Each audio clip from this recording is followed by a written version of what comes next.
My name is Michelle Dudley, and on behalf of the Nebraska Arts Council, I'd like to welcome you to this panel meeting. We have convened to review applications in the Arts Project Grant category. Decisions made by this panel will determine the funding for all applicants. They will be reviewed by the NAC Council at the next meeting to convene on December 10th, 2024. I'd like for each of the panelists to introduce yourselves to one another and to those listening in. I'll call upon you one by one. Orrin Chait. I'm Orrin Chait. I work for the New York State Council on the Arts, where I'm the program officer in the theater discipline area, as well as our support for artists. And I'm glad to be here. Thank you. Thank you, Aaron Koontz.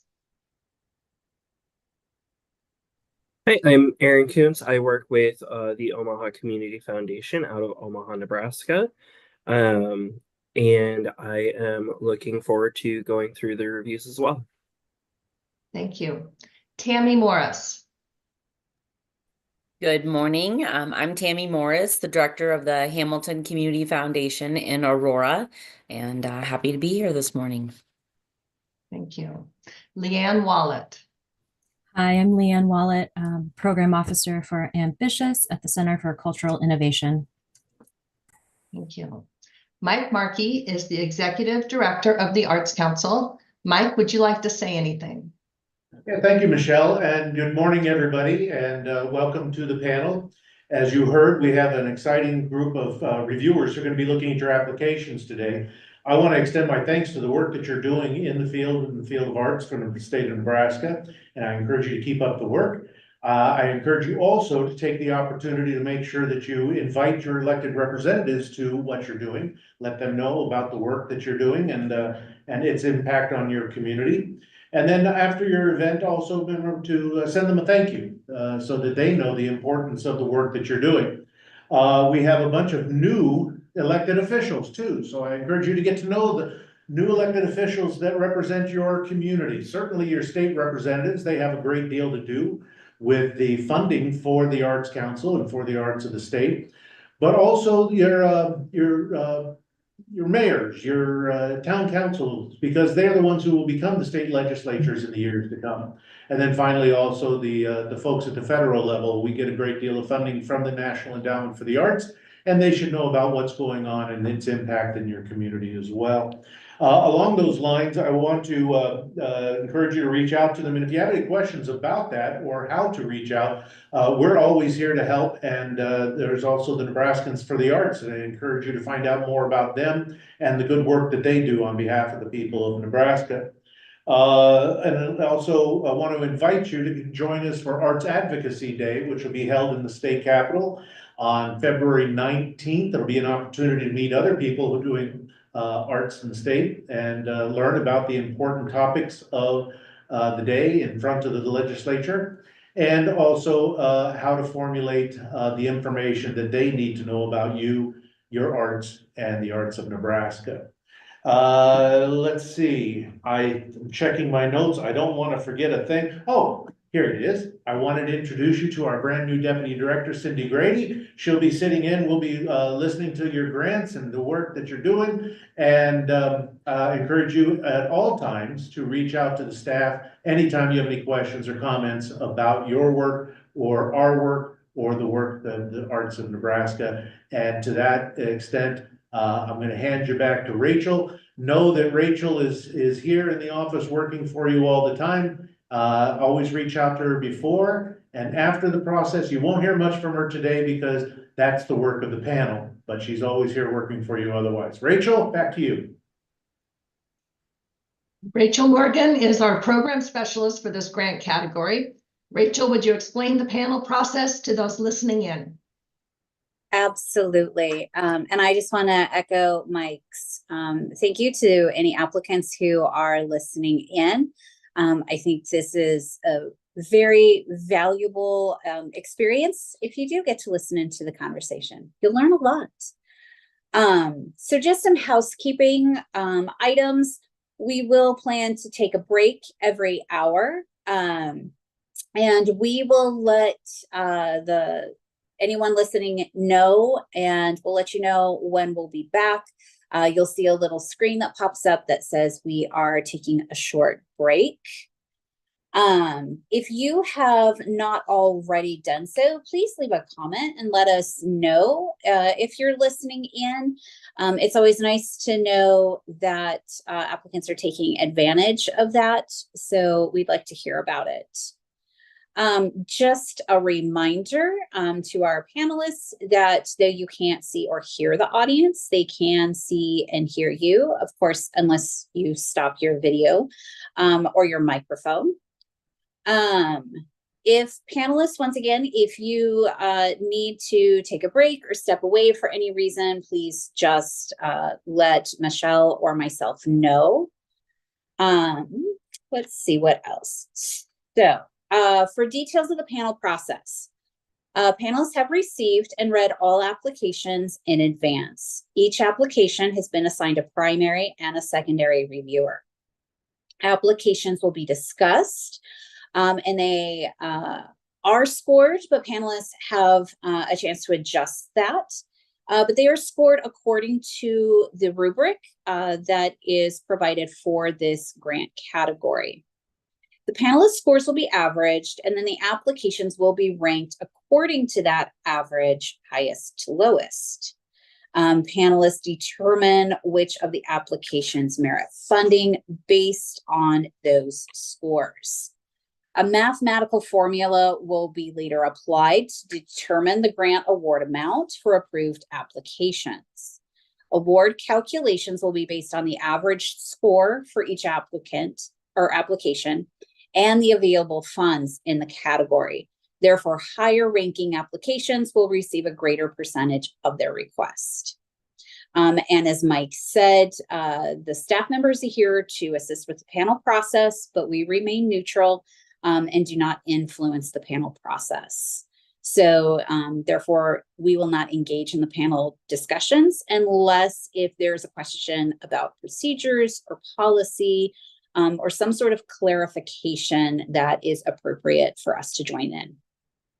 Applications will be discussed in alphabetical order. So in case you're listening in, that is how we will proceed. And that is all I have. All right, thank you. Let's begin.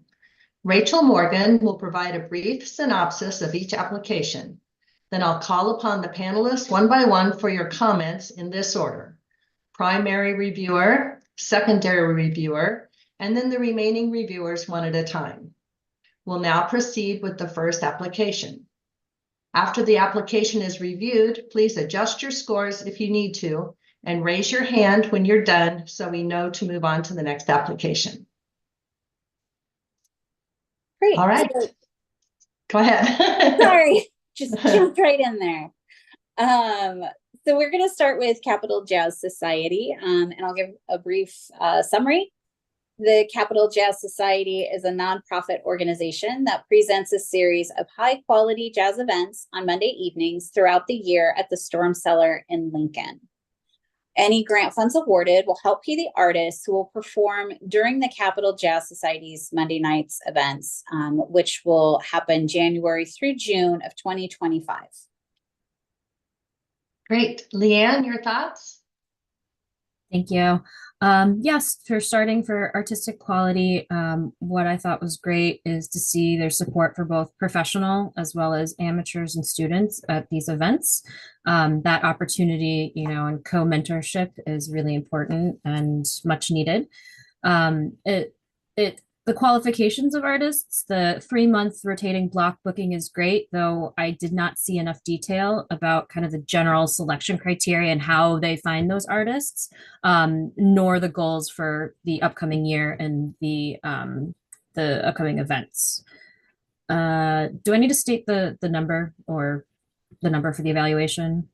No, okay, I'll just go to rest of my comment. That's great. Planning and evaluation.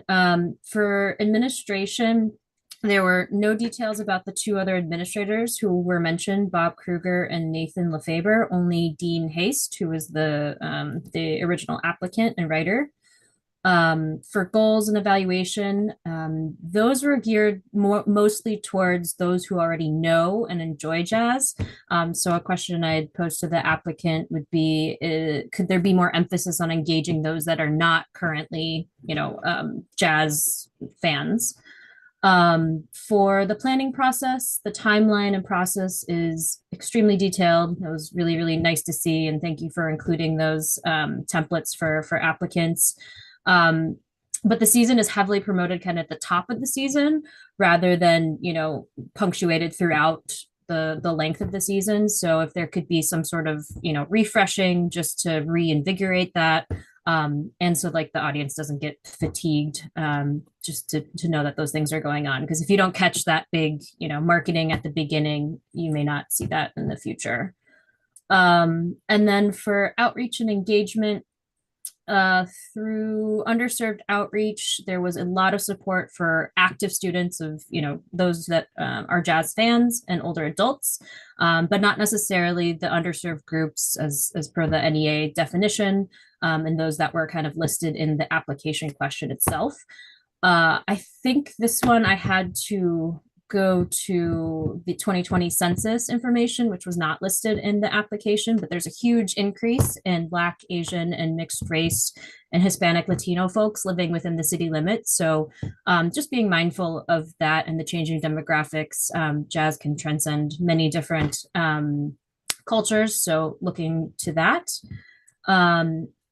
For community partnerships, I saw very little kind of partnerships between Capital Jazz and other local organizations, other than the kind of the mentioned shared office space. I think that ability and hopefully to cross promote and invite other very similar organizations, especially since Dean, as I've noticed, has multiple applications in this grant cycle. To be able to participate or attend attend other concerts would be great.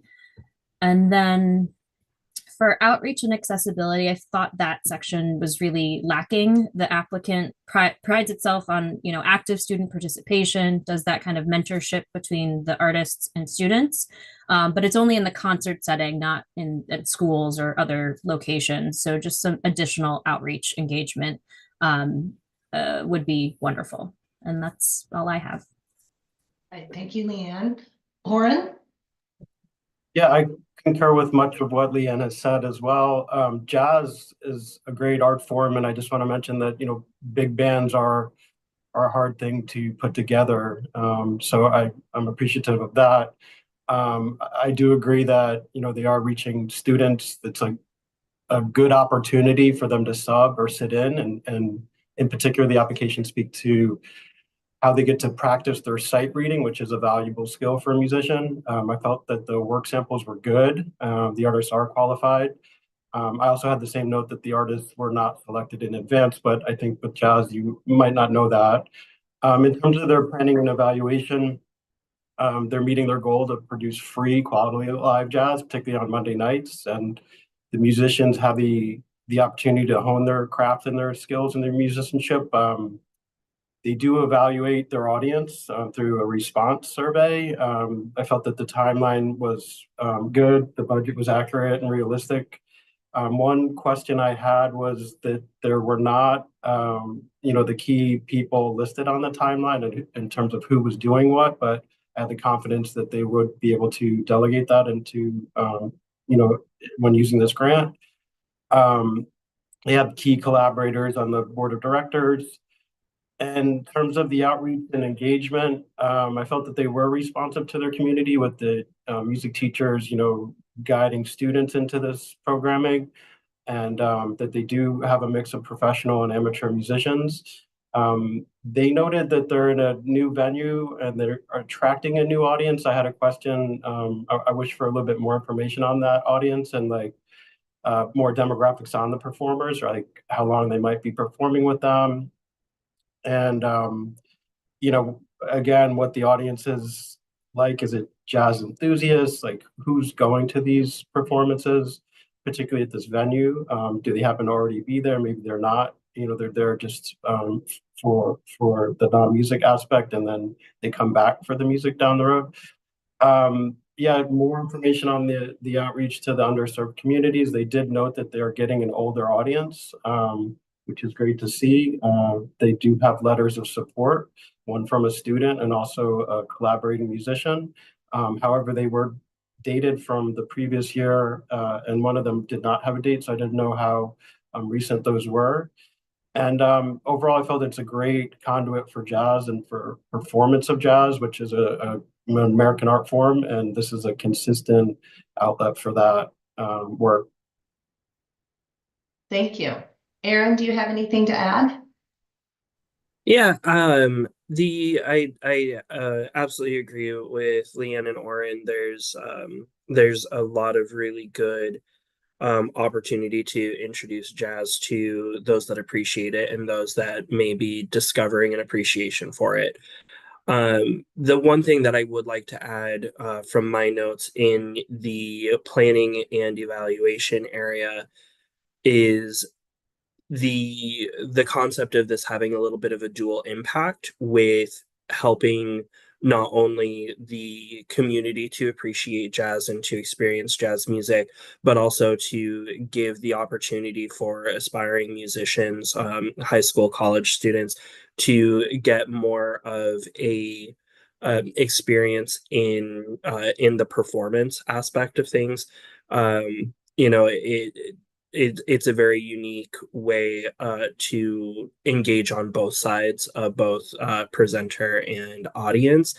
It would be nice with that if there was a way to be able to track the impact with the students that are engaging with it, with this program to see how many of them continue with music or if they have like an increase in interest, something just to kind of have a little bit of a better understanding of the impact that the programming has on the performer side, is the only other thing that I would have to add.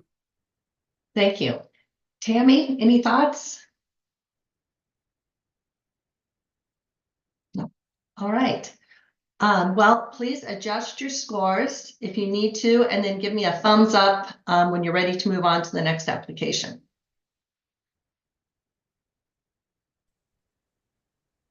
Okay.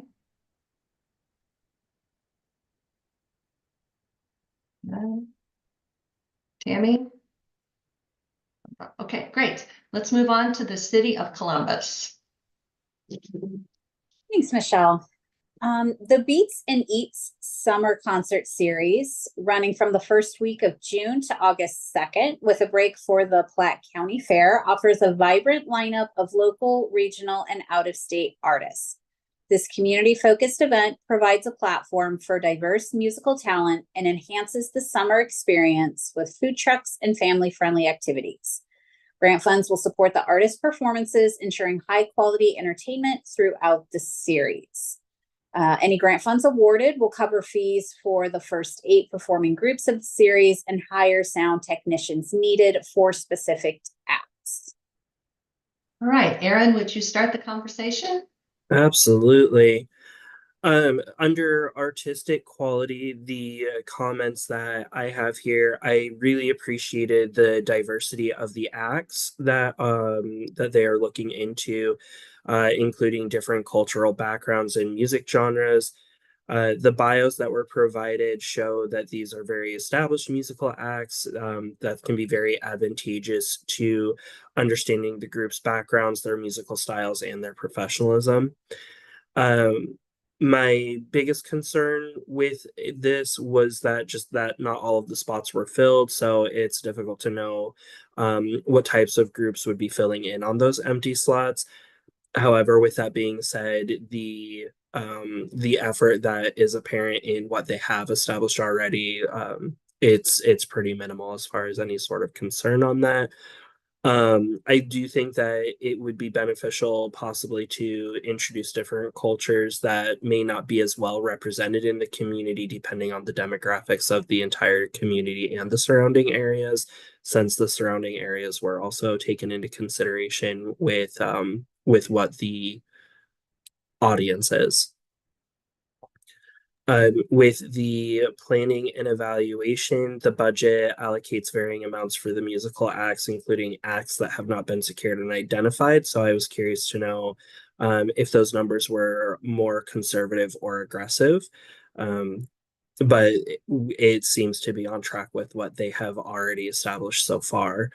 And then the other aspect that I had was that it would be nice to see if there are specific goals set to the increased traffic that they are hoping to have with the continuation of this program, whether that be in total audience or if it would be per demographic. And then also, I just wasn't sure if those were measured for the series in its entirety or if it was done per event. So it'd be nice to be able to just kind of have a little bit better understanding on that. And then for the outreach and engagement, I appreciated the demographics of the community being provided. They also provided specifics on historically underserved groups of people and the measures that they're taking to create equitable access, excuse me. And the two support letters that were provided were very strong, and there was definitely some passion that was taken into consideration with writing those. And then the only comment that I had, as far as some more interesting information that I would like to know, is what they would consider to be surrounding communities, perhaps, providing what those specific communities are, and either from a geographical aspect, knowing how far the outreach is for their programs with the surrounding communities and what those were. So that's what I have. All right, thank you. Tammy?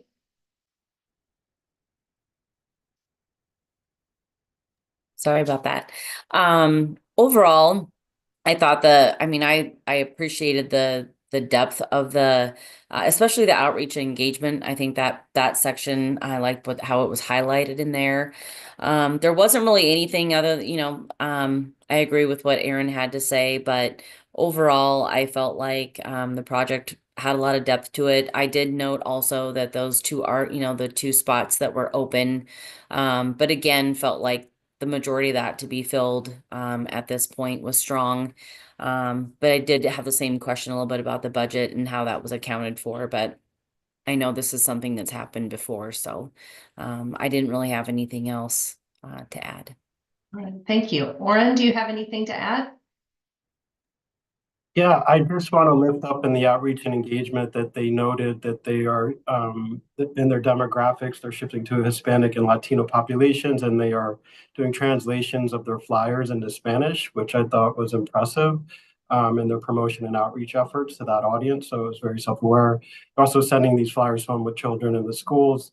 The only other thing I might add in, and it's the first time successful event in 2024, it sounded like, and they were somehow able to track foot traffic using this Placer AI, which I thought was great evidence of what they're looking to do. Yeah, and that's everything else I concur with. All right, thank you. And Leanne? Yeah, I just have to concur with all of that, what was said, and Oren, especially, I was going to note those two things as well. I just want to give kudos to the applicant to seeing and being self-aware of the bilingual marketing. I think in tandem with that, also then doing the surveys as well to be able to bring in artistic acts and the futures and performers that could do that. So those two spots, that's kind of a nice opportunity to fill for the next year.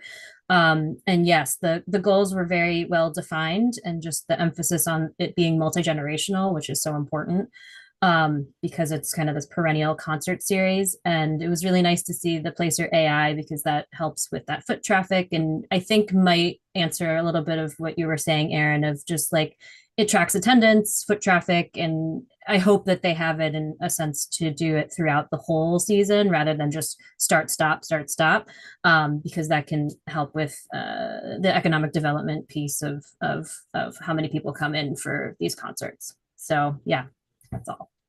All right, well, thank you. Please adjust your scores if you need to and give me a thumbs up. and we'll move on to the next application.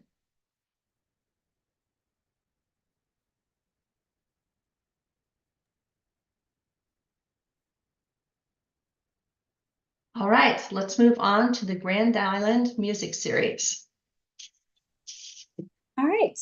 The Grand Island Music Series is a newer concert series taking place at the Stir Museum and College Park in Grand Island. There will be 5 indoor concerts at College Park and 1 outdoor concert at the Stir Museum between January through June of 2025. Any grant funds received will help to cover production expenses and artist compensation for 5 indoor concerts and 1 outdoor concert in Grand Island. All right, Leanne, your thoughts? Starting with the artistic quality, it was nice to see just like the work samples, and that some of the concerts were free. The brochure was really nicely laid out with really detailed descriptions, and even at this point, that's fantastic. Though I just have to say that it wasn't clear how to purchase less than the season number of tickets, like 1 to 7 tickets rather than the 8. So I just wanted to put that out there. For planning and evaluation, Dean Haste is the project lead for the Capital Jazz Society application, is also the lead contractor for this project. Again, this applicant doesn't list the other administrative support staff and those that would be helping, both in the timeline and the planning. He also only lists his accolades and not his direct experiences with kind of the finances and operations behind this new series. For goals and evaluation, it would be nice to see additional community outreach and evaluation around the growing Hispanic and Latino population, just to be able to learn about what they want to see in future presenters and future series. And the budget, I had a question about that. The artist payment seems extremely low for the full season, compared to, in contrast to the administration fees, which seems small for such a small project budget. I had a question around, are both those new venues and as part of the series free and or in kind donated space? That might be the reason why the budget seems a little wonky. Other than that, it didn't have much for outreach and engagement. Again, it kind of connects back to the planning with outreach to Hispanic Latino communities. And then letters of support. It would have been great to see a letter from College Park rather than a teacher. There was a disconnect with that, and that's all I have. Right, thank you. Oren? Yeah, Leanne did a great summary. Just to add in, this community has access to hearing ensembles that are not usually presented in the area. So I felt that it was a wide variety of programming that's being offered throughout their 5 indoor concerts and the outdoor concert at the museum. In planning and evaluation, I felt that Dean is a strong administrator. They have a strong administrative staff on hand. It's nice to see the music education and the diverse genres of musical performances there. Some of the concerts are free, which was great access, and the collaborations with the schools is impressive. They do aim to target new audiences and an ever-expanding diverse community. I could have used a little bit more clarification on, who that is in that goal. And then in terms of outreach and engagement, they're offering, it's noted here, free tickets to churches. They have some partnerships with the media, discounted services, sort of donated promotions and ticket giveaways, ad trades. Again, they're working with Arts Incorporated with Dean, which is a strong partnership. And I did like the letters of support from the museum and the school, which I hope give some more information on this application for me. Thank you. Aaron, anything to add? No, Leanne and Oren hit it a lot. I think just to kind of drive that, one of the things that really stood out to me was providing the free tickets to the paid events to local organizations and churches that could reduce any sort of affordability barrier, which I think is super important and really good. So I really appreciated that aspect of the outreach and the engagement. Okay. And Tammy, do you have anything to add? Okay. Well, please adjust your scores if you need to and give me a thumbs up before we move on.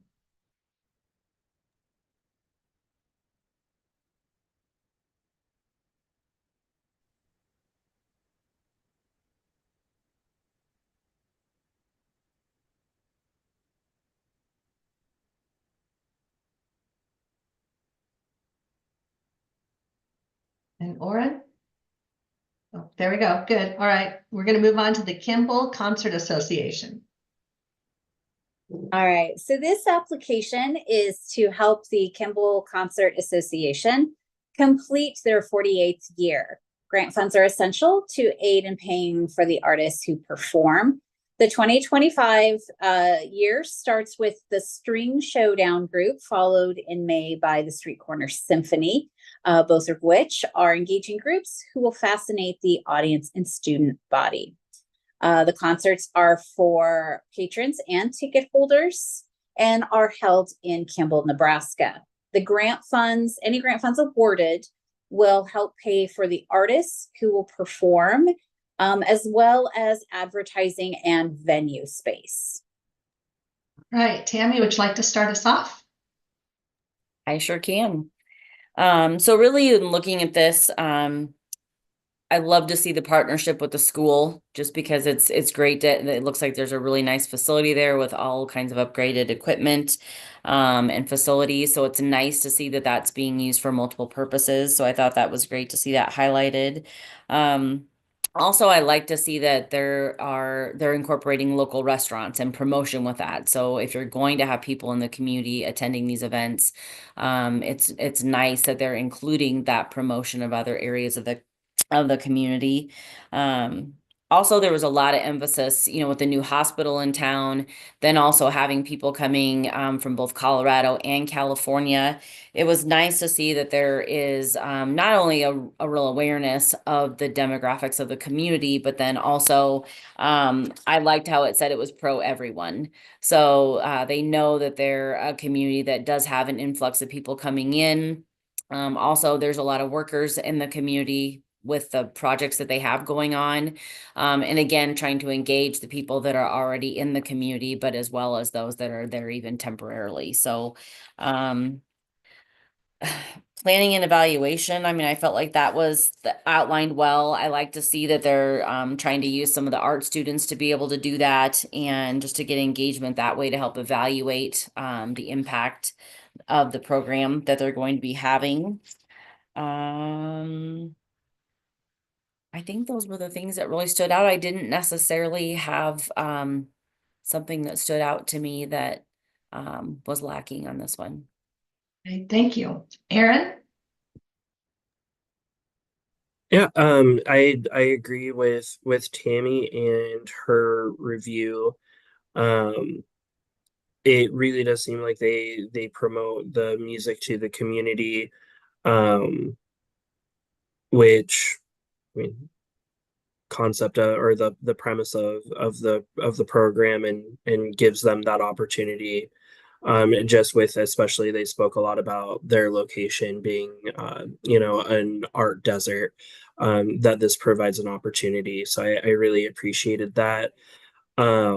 I don't really have anything to add on the planning and evaluation. And one thing that I will add that I really did appreciate was, there's the partnership with with the local eateries, but also I really appreciated the partnership with the transportation services to help with transportation to the events.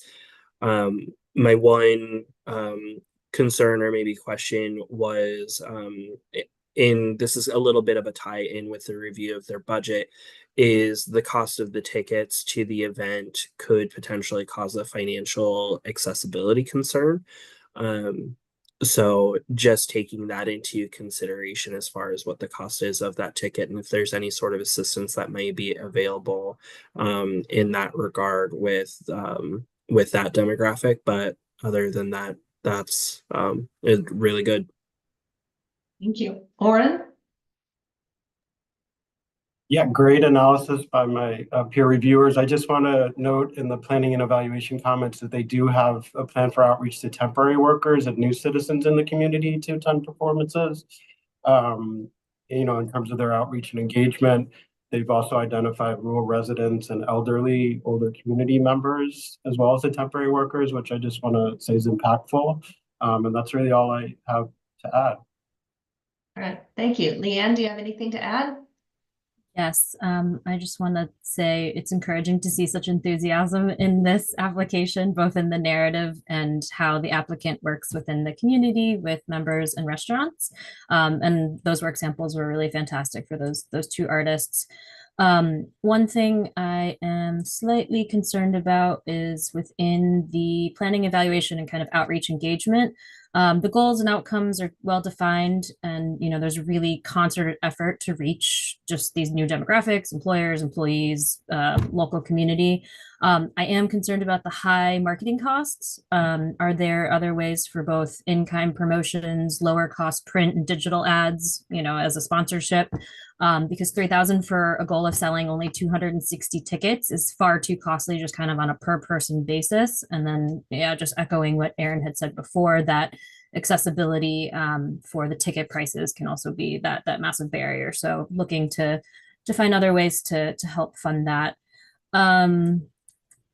The other section within outreach and engagement, the one thing I noticed is that they're using, I think, a block booker with the allied concerts. And so maybe that's where that marketing is heavily reliant on them, and they may not have that true pulse of the community. So looking to low cost or other in-kind partnerships in the Kimball community would be fantastic. And just another kudos to both the serious barriers of transportation and technical services. That's wonderful to see the technical services and working with students as a potential way to be in theater tech and production tech would be fantastic. Thanks.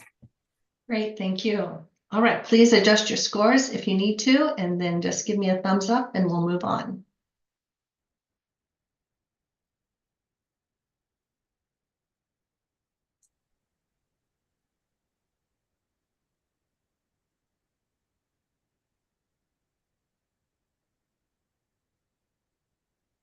Okay, great. We'll now move on to the Merrymakers Association. Thanks, Michelle. This application is to help pay for contracted professional musicians to provide live musical entertainment on a monthly basis to senior citizens at 5 Nebraska senior communities for 6 months. The project will occur between January and June of 2025 and provide 30 live performances and achieve approximately 900 direct contact hours with participating seniors. The project will also positively benefit the lives of participating seniors in a variety of key domains.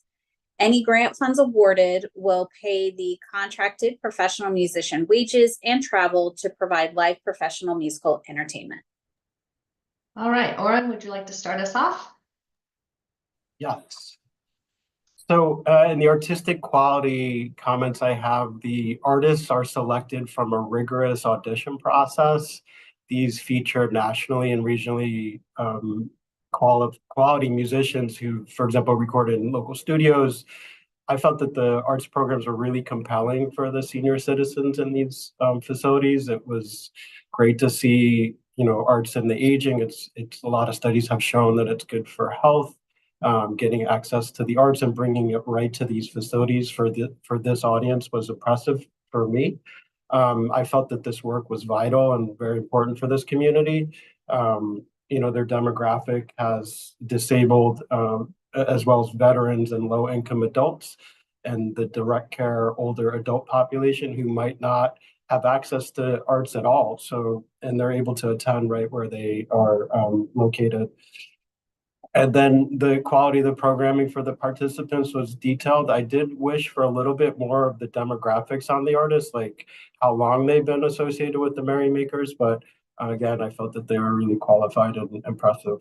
In the planning and evaluation comments that I have, their planning process includes finding and contracting with these musicians and specifically covering their travel costs, which I felt was very impactful and impressive to retain those artists because they might be traveling a distance to get to these performances. I've noted that their executive director, Sandy Lemke, has the experience to manage the organization. And under the community partnership section, I did have a question about They've listed their program director, Diana Van Morleham. I just wanted a little bit more information on that staff member, like maybe their bio or their role, to just give some more narrative on that. Their goals and evaluation of the 30 live hours and the 900 contract hours, are definitely being met, and they're aiming to attract these senior citizens while improving their quality of life for things like loneliness, isolation, and chronic disease. The evaluation is done through an annual survey of the participants through the activities directors at the partner facilities, and they note that they have a high positivity percentage. The staff and partner facilities complete this program report with the data on the attendance and the comments and the testimonials. I've noted that their timeline and budget are really sufficient for this project. They have $3,350 and an annual fundraising event, which was impactful. In the outreach and engagement, this has definitely identified an underserved audience in their community. It's a very detailed demographic that they gave in their narrative, with the trend that we're seeing nationally overall for a more aging population into the future. So they've addressed that. I've noted that the programming is reviewed by the staff and the activities directors to see like which songs are well received by the audience. I thought that was great to see. They do have a good articulation of the plans to reach this underserved community and how the organization has interacted with those participants. They have outreach and the Omaha Magazine, their Facebook, the Share Omaha website, as well as the Omaha Magazine Big Give issue. There's letters of support from 2 participating facilities, and as well as a video sample. The video sample is a toast for the Merrymakers in November 2024. And it shows, for me, I was really impressed by the residents that was interacting with, there was a voiceover, but they interact about how the performances are, benefited them and the realization of this valuable program offered. So it's almost a testimonial from one of the participants.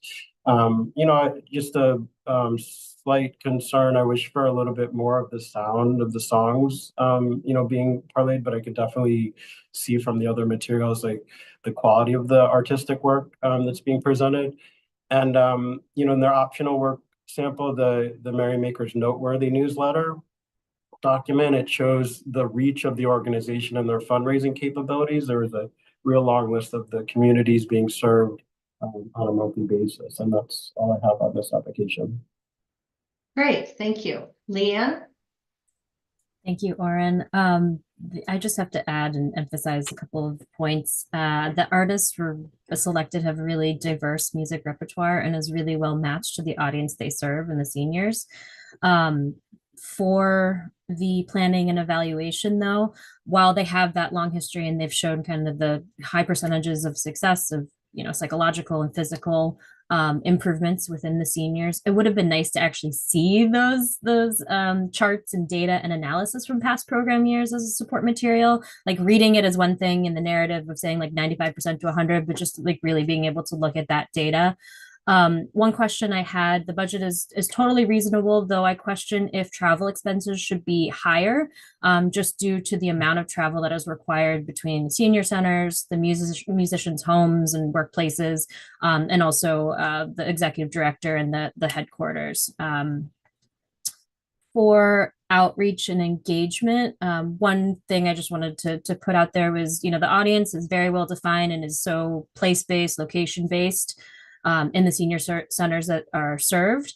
Would it be possible to live stream, record performances for seniors that are bedridden or sick on that day of performance? That would be so tough for me. Like if I was, could hear it, but can't feel that performance. The videos can serve both as that healing, but also as work samples for the artists. And just wanting to see a little bit additional engagement of bringing either guests or students or, being able to have some sort of talk back with the performers and the seniors in addition to that performance would be great. But overall, yeah, the letters of support were really wonderful and really nice to see the arts and health being the focus here. Thank you. Erin, anything to add? No, both Leanne and Oren's reviews were very thorough, so I have nothing extra to add. Okay, great. And Tammy? Overall, I kind of noted on the letters of support that it would have been nice to see those be formal letters rather than just uploaded emails. As far as those letters. The other thing this is kind of just a side thought, but I received the notification of the merger with Dreamweaver. And so I was just curious if there was any knowledge of that, maybe when the grant was submitted, and then more than anything, just being curious what that will look like for our community, because Merrymakers definitely has a presence in our community. And now knowing that merger is taking place with Dreamweaver, and Sandy will be, leaving the organization. So that's just maybe more of a thought, but I thought the application itself really outlined the program well and had things highlighted. Okay, great. Well, adjust your scores if you need to and give me a thumbs up when you are finished.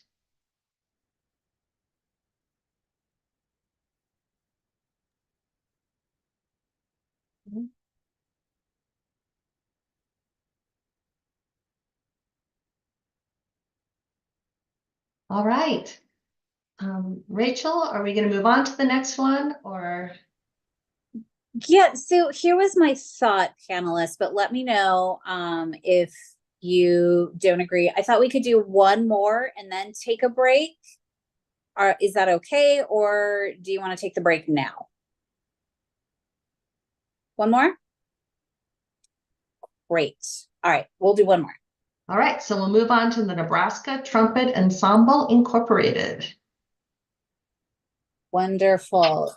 So the Nebraska Trumpet Ensemble will present one in-person concert in Lincoln and 2 live-streamed trumpet recitals in the spring of 2025. Any grant funds received will cover production expenses and artist compensation for the Nebraska Trumpet Ensemble events that are happening during that time frame. All right, Oren, would you get us started? Yes. So, this is high quality, as for musicianship and trumpet performance. They're presenting 1 concert in Lincoln and 2 live streamed trumpet recitals. Project description lists retirement facilities. I had a question on that, but aside from that, in artistic quality, the grant is for artist compensation and production expenses of the Nebraska Trumpet Ensemble. There's 5 core members, and there's also other artists selected throughout the country. They're still determining their roster due to sort of professors' teaching schedules. That's understandable. Overall, the theme throughout this is they transitioned during the pandemic to sort of live streaming these performances, and they've had this hybrid model, which is working well. All the concerts are free, including the in-person one, and they feature music arrangements of original work premieres and particularly living composers, which is impressive to see. There's definitely a quality level of programming for trumpet music for the community. There's evidence to me that the artists involved are top performers in their field, both locally and nationally, and the artists are qualified to lead this project. Specifically, Dean Hayes has, both as an administrator and performer, is a highly qualified individual, and that the qualified artists will be involved throughout the process. The Facebook page shows events at the Lincoln Community Foundation with audiences engaged. Both other channels, such as their YouTube, listed in the work samples, as well as videos, are showing hundreds of views, which has impact there. And their primary work sample document is the season brochure, which is listing diverse and accomplished performers. In the planning and evaluation comments that I have, their goals are very measured, and however, they could be clarified a little better, just some more information, like, who is the target audience, both in person and live stream. Like, specifically for me, after a couple of years or so of doing this live stream, like, who's attending the live streams? Are they also attending the in-person, for example? They're noting about 100 people per in-person and 200 for the live stream. I just wanted to know a little bit more about that. It's definitely family-friendly productions. Their evaluation is through audience feedback questionnaire, and it's reviewed by the board. For me, the timeline and the planning process was was sufficient, and the budget includes production and artistic compensation for the project. In terms of outreach and engagement, there was evidence of this from letters of support from Ryan Gardner, who's one of the performers who played last year, as well as the Gateway Vista Life Enhancement Organization. The organization definitely has outreach to retirement communities and schools, although that's not detailed enough in the narrative for me as in terms of like, how that is going to this targeted audience. They do offer free admission. It's definitely making accessible to the audiences, both in person and as well as online. There was limited information on the underserved community being targeted. However, it was noted on that they offer sort of hearing impaired equipment at the live performance, as well as accessible parking, wheelchair ramps, but some more information on like who the underserved community is that they're targeting would have been clarifying for me. And again, just to reiterate on the live stream, like I just wanted some more articulation on like who that is, because that might be a totally different community being targeted. They do note that they're getting students, the music teachers, and both professional and amateur musicians to their performances. They do have partnerships with the churches and schools for marketing of the performances. The additional things in their outreach, postcards and emails and Facebook is being promoted. And I felt that the organization was attempting to be responsive to their community, shifting to this online platform, which was, impressive to see. I did want more specifics in terms of how they're planning to maintain that in the future. Would it go into the same hybrid model of 2 and 1 in person? And is there a way to cross market both of these? So like, people who can't make the live stream, is that being marketed to those that could go, vice versa to the in person? And what does that look like for the larger community? Is the live stream driving audiences to the in-person programs, I guess is what I'm asking. So that's really all the notes I have here. All right, thank you. Leanne? Yeah, I just want to start and say with all the whole application, I felt that this lacked a lot of specificity, both in the narrative and describing things. I actually have to disagree, Oren, just with one of the pieces with outreach and engagement. While this applicant describes that they outreach to churches and retirement facilities and student groups, it's just like they don't even name specifically which churches, which retirement facilities, and just like Lincoln Public Schools. I mean, that I'm guessing that's a very wide swath of schools. Just going back to kind of artistic quality, I guess I have a question of this, if this is eligible or not, just because both the application is written by and also the artist is the applicant. So I just wasn't sure if that is kosher and if that is part of this APG grant. For planning and evaluation, again, the goal to increase touring opportunities for this ensemble and for the soloist is very vague and doesn't really answer kind of long-term how Dean and this group wants to reach and accomplish the goals that they want to accomplish long-term. Other than that, the outreach and engagement, I just have to uplift what Oren was saying for the live stream outreach, where the demographics for that could be completely different from the in-person and just those that aren't able to attend.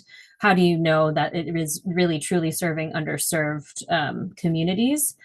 And other than that, just kind of the community partnerships I questioned is centered around the contractor Arts Incorporated, which is also another Dean Hayes led nonprofit. So wanting to broaden that a little bit more than just kind of solely those nonprofit entities within Arts Incorporated. Okay, Aaron? I'm going to I agree with Leanne on that a bit. One of the biggest questions that I had, and just making sure that I understood, was that the part of the grant application was to pay for their own fees. And, if that is the case, then, um, there was question of eligibility with that. And then with the demographics, there really wasn't an intentional underserved community. While I can appreciate that they are wanting to reach as many people as they can, having a little bit more of an understanding of intentional outreach for an underserved community would have been a little bit more advantageous for me in my review. All right, thank you. Tammy? Nothing more. All right. So if you need to adjust your scores, please do so and indicate with a thumbs up when you are done.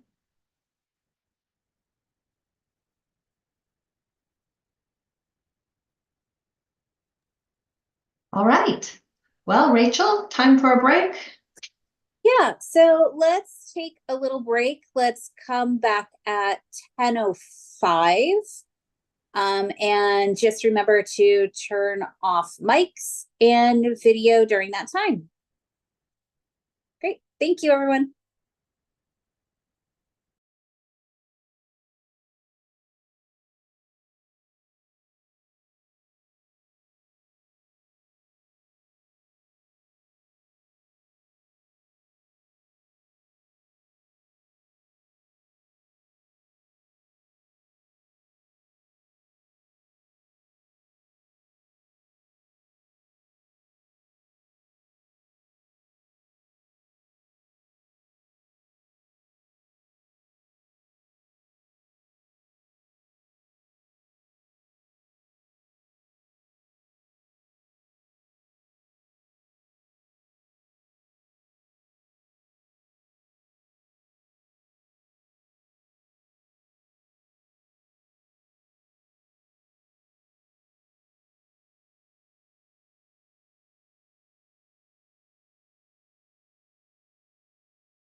Okay, Elizabeth, are you back?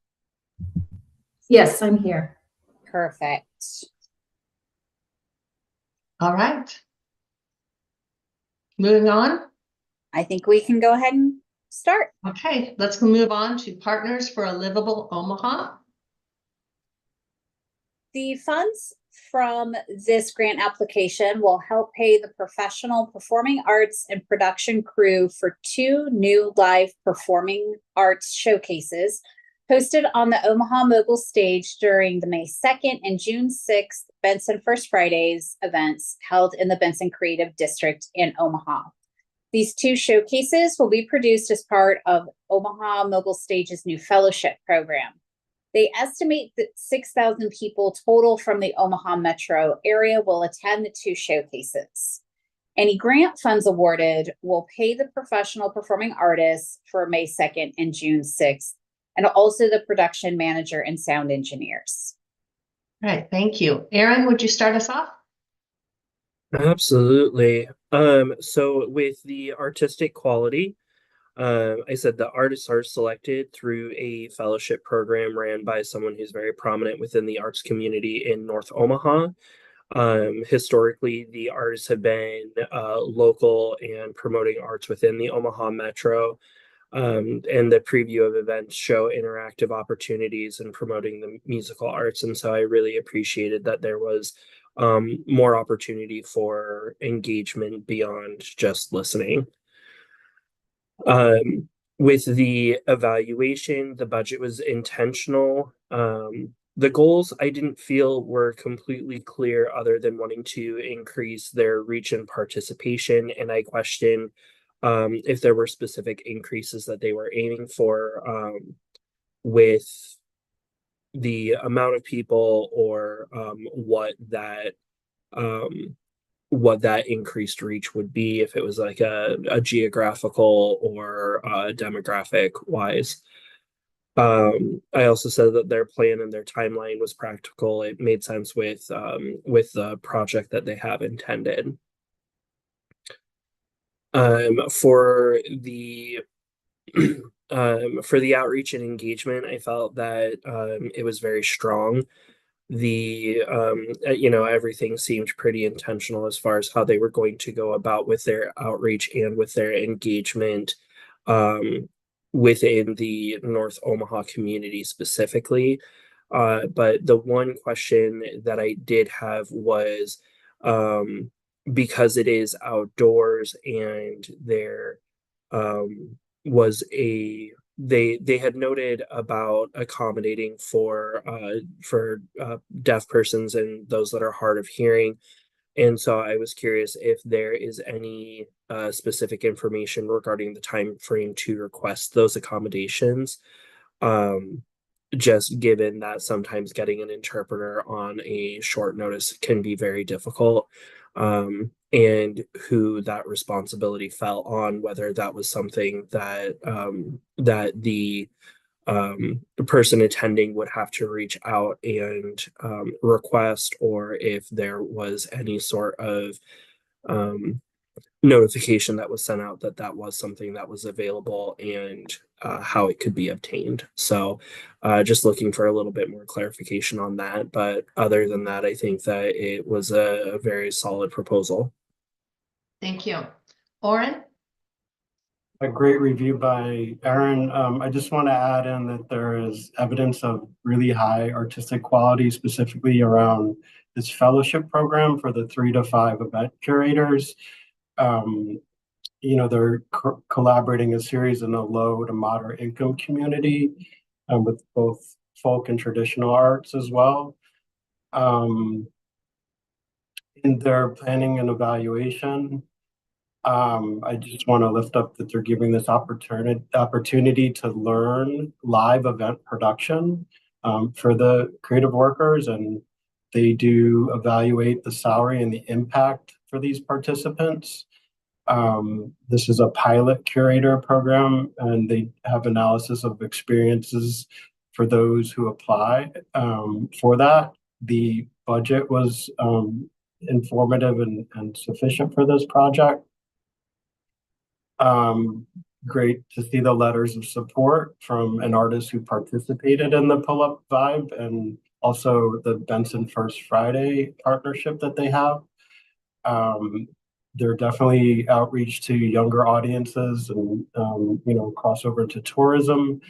They specifically noted that they're targeting low to moderate income audiences. This is really fabulous to see that the intern opportunities are paid positions. They do offer accessibility in the community, specifically the free performances, and they do identify accessibility with access for accommodations, specifically things like sensory inclusive, all age groups. There's a transportation multimodal options available. And the partnerships, as I mentioned before, with the Benson First Fridays, the collaborative Creative Visions Media, and event planner, which is great to see that. And they do identify senior citizens as part of the outreach and all ages in the nearby schools. I had one question here. Wanted just some more details on the possible sort of wraparound services that they're offering for these fellows once they've, so to speak, graduated from the project. Like, are they supporting them into finding other work within the organization, or what that might be? But since this is relatively new, that might not be known at the moment. And those are all the notes that I have to share. All right, thank you. Tammy?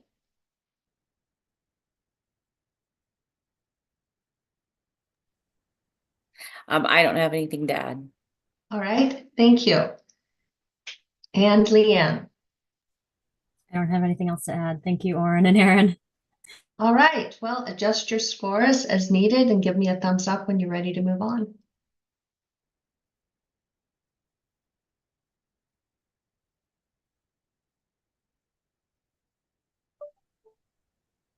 All right, let's move on to the River City Mixed Chorus.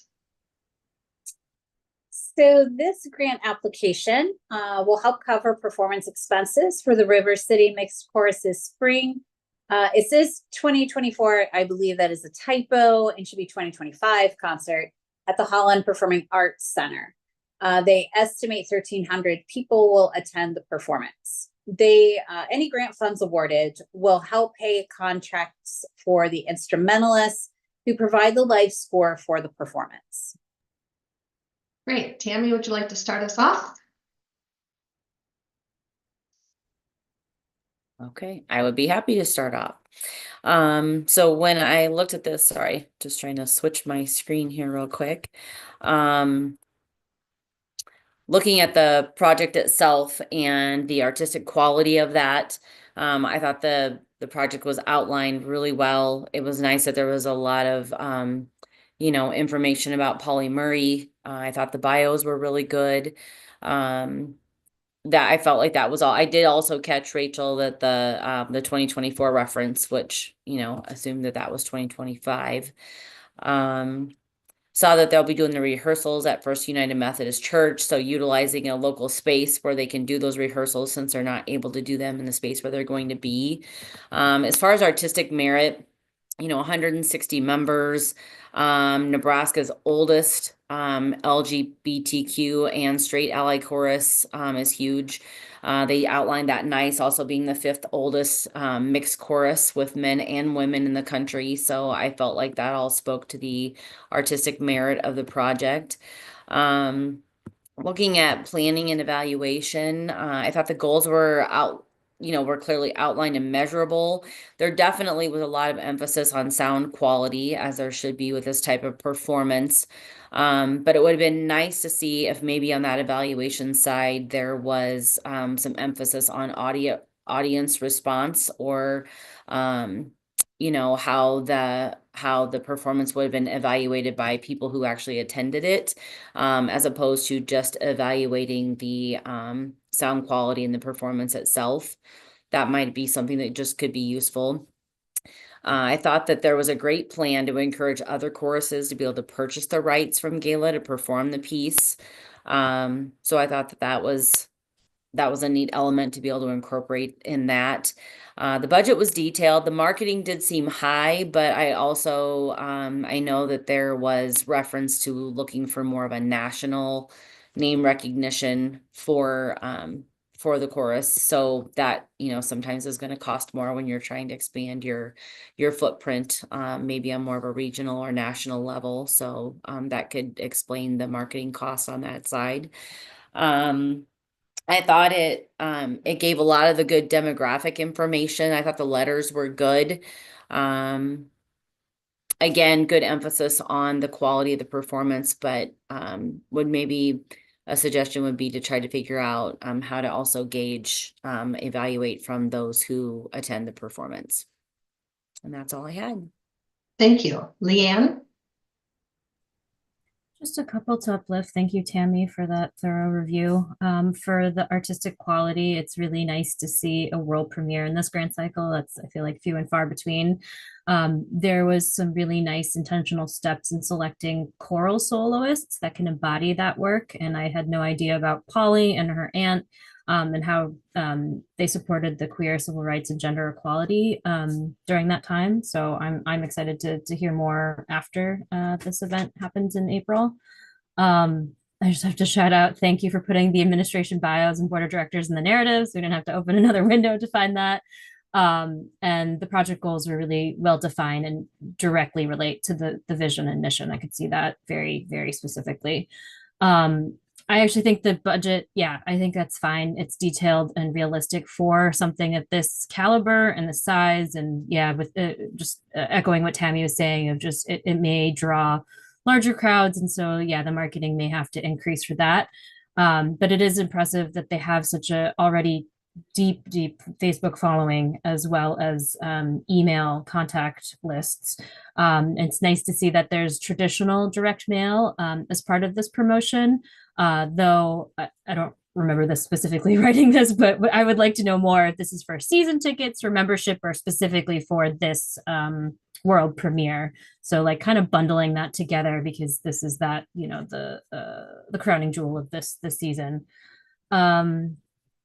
I liked the community partnerships aspect. They were very diverse, specific, and supportive to the mission. And it was really nice to see that collaboration with the film organization and the documentary. Like, it's just using the kind of synergy that is already going to be created through that. So that will help support both the documentary and this world premiere. That's all I have. All right, great. Oren, do you have anything to add?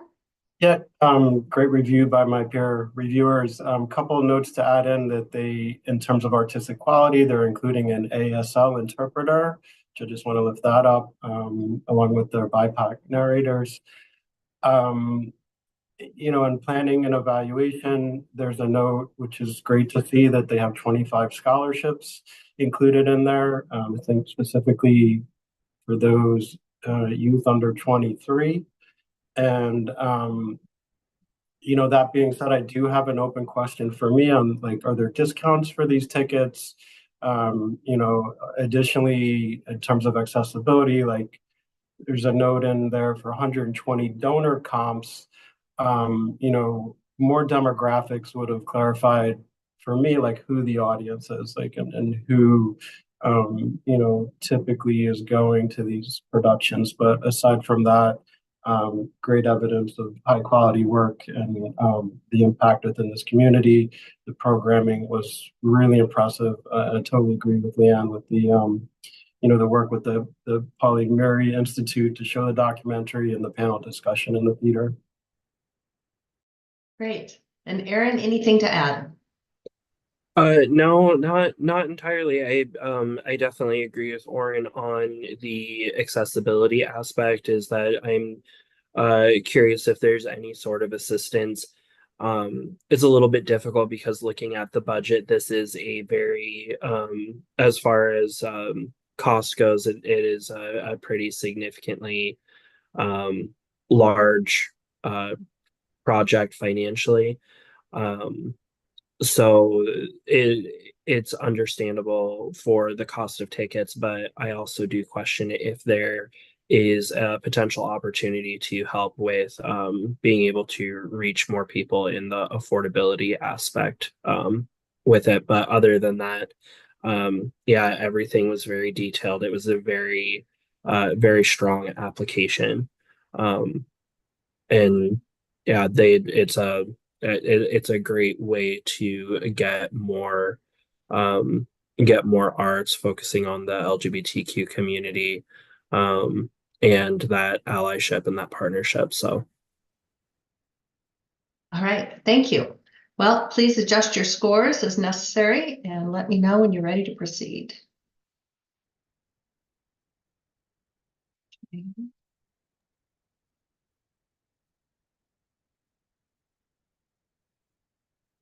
All right. Tammy, did I see a thumbs up over there? Oh, there we go. Okay, great. Okay, we'll move on to St. Paul United Methodist Church. Thanks, Michelle. So this application and request is to help pay for the artist performing for the a concert series at St. Paul. It will take place January through June of 2025, and they estimate 200 to 500 people will attend the concerts, mainly from the southeast region of the state.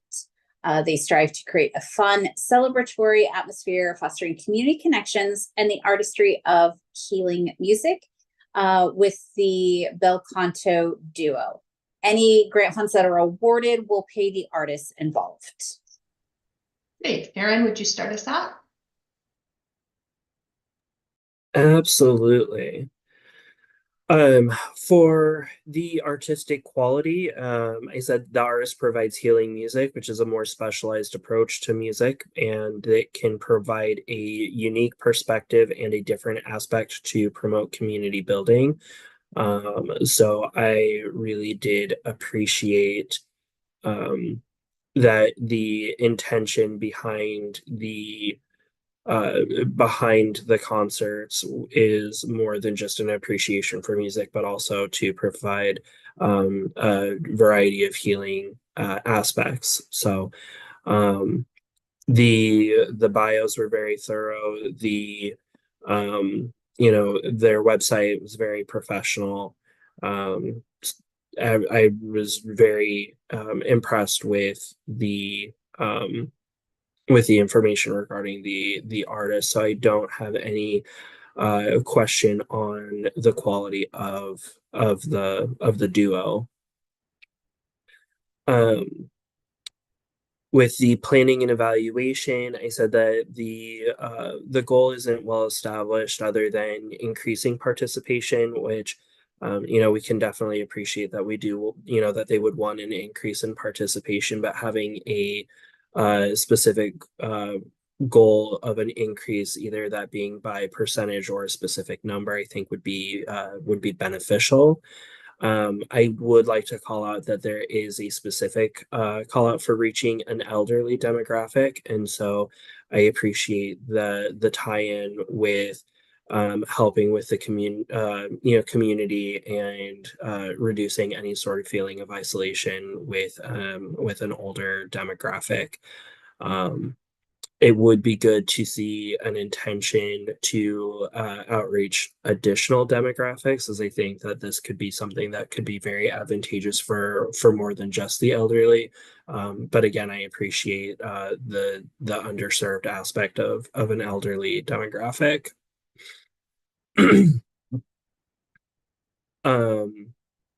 With the outreach and engagement, the demographics were reported on income-based, gender-based, and citizen-based. So I appreciated the different levels of how they were looking at their demographics.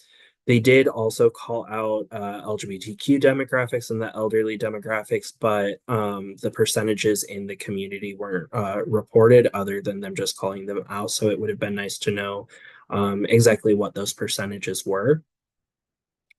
The promotion was limited to just social media and a church calendar, and doesn't really reference any other sort of community outreach outside of the church, which I think would be something that would be beneficial for helping promote.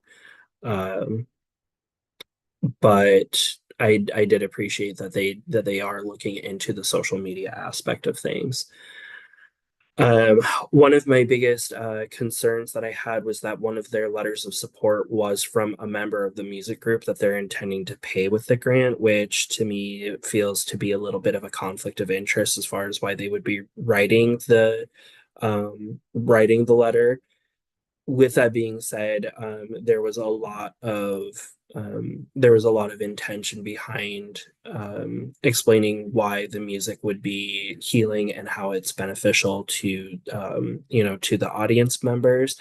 But it would have been nice to see another letter of support from an entity. Excuse me. See another letter of support from an entity that didn't have a financial gain if this is going to be receiving any sort of grant funding.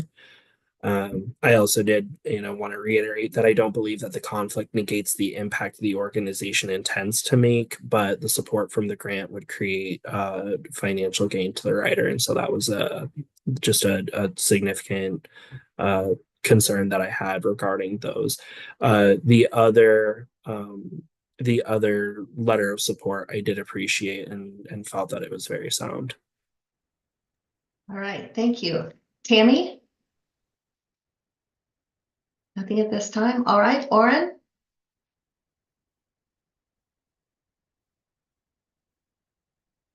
No.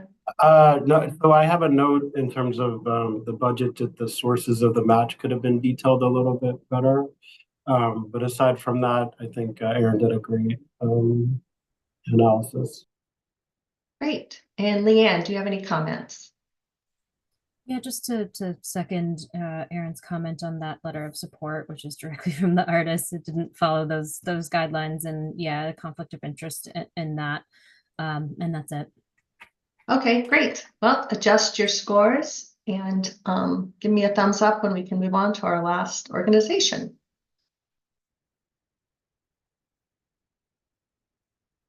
Okay, and now we'll move on to the Valley Performing Arts Theater.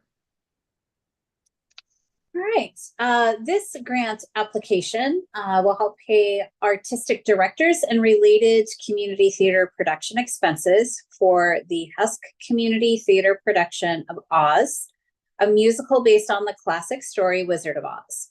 This community theater production will be presented to the public at the Golden Husk Theater in June of 2025. The production will engage over 70 local youth and adult artists as members of the cast, crew, and ensemble. They anticipate an estimated 500 to 650 people will attend the community shows. Any grant funds awarded will help pay the artistic directors and sound and light technician fees, licensing, and script costs for the community theater production. All right, great. Tammy, let's begin with you. Okie doke, I can start. So looking at the project, just kind of starting with the overall project outline, I thought that the detail was good. The artistic quality was highlighted. I know that the tickets they're trying to market statewide, so adding that summer performance and then trying to increase the marketing for the draw out of the community. I thought that was outlined really nice. Again, I know Rachel highlighted this a little bit in the summary, but great to see the incorporation of both youth and adults, from high school students all the way up. It was also nice to see the local audition review and selection process. So that isn't a more common element. So that was nice to see that there will be a local element to auditioning and being part of the review and selection process. I thought that the bios were good. A lot of good, strong community partnerships to make this happen. So it seems like there's a lot of good engagement and partnership around the project. Looking at planning and evaluation, again, a great way to promote an outlet for the arts for young and emerging artists. Again, to get that opportunity for those who want to start to be involved in the arts. This is a great place for them to do that. So I thought they highlighted that well. let's see.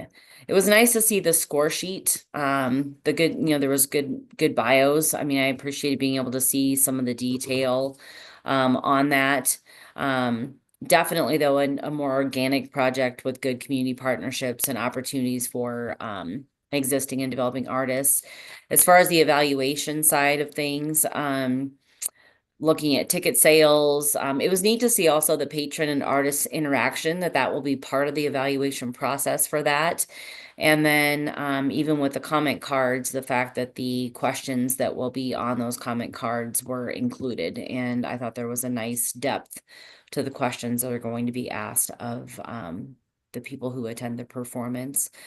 I don't think I had anything else. All right, thank you. Aaron? Yeah, I definitely agree with Tammy. Just some of the notes that something that I really appreciated with the artistic quality was the direct inclusion of the community, with all of the administration of the production having history and background in the performing arts. It's also one of those dual-sided kind of situations where there's going to be opportunity for the community to enjoy the production, but also have them included in the production, which I appreciate the inclusivity on both sides. I really did appreciate the budget seemed reasonable. And I also really appreciated that the ticket costs were reasonable for affordability for everybody. So yeah. Great. Oren, anything to add? Nope. Okay, and Leanne? Nope. I guess the only little tiny thing I'll add is thank you for including those flyers to local schools. I know many of us on this call probably get those take-home folders. It's a great way to encourage ticket sales. But no other comments. Okay, well, adjust your scores as needed and give me a thumbs up when you have.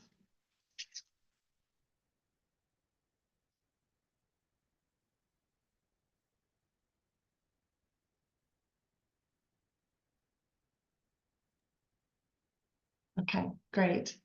Now that all the applications have been discussed and scored, we'll take a 5-minute break. During this time, the NAC staff will tally the scores and prepare information for final discussion. When panelists reconvene, we'll review the procedures and make final determinations. The final portion of this meeting is closed to the public, so we will end the live stream now. So to all those watching today, thank you for joining us and goodbye. Great. So let's take a break. Let's come back at 10. Let's come back